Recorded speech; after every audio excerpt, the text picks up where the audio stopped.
ايه ده؟ فيها ايه الكرتونه بتاعتك؟ لا دي مش بتاعتي، مش كرتونتي.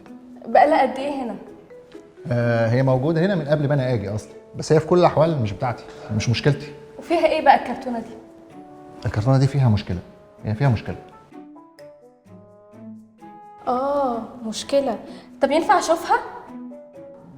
براحتك.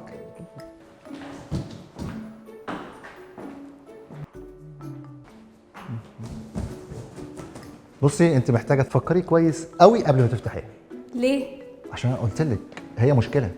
طيب ودي مشكله مين؟ لا انا بصراحه ما عنديش اي فكره، بس يعني هي كانت موجوده من قبل ما اجي.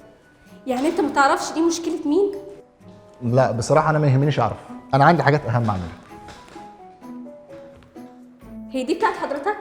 هي دي ايه اصلا؟ مشكله. لا مشكله، مش بتاعتي مش بتاعتي. يعني هي لا مشكلتك ولا مشكلته ولا مشكلتي، امال مشكله مين؟ ايوه ليه لازم تكون مشكله حد؟ طنشيها، اعتبريها مش موجوده. بصي اهي، شفتي مفيش اي مشكله. ازاي يعني؟ ده كلام مش منطقي. انت بتقول انها مش مشكلتك، صح؟ صح. ولا مشكلتي. تمام. طيب امال مشكله مين؟ لازم حد يشوف المشكله اللي جوه قبل ما تطلع وتبقى مشكلتنا كلنا.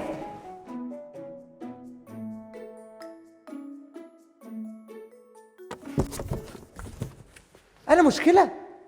عموما لو عجبك الفيديو اعمل لايك وشير سبسكرايب. سلام.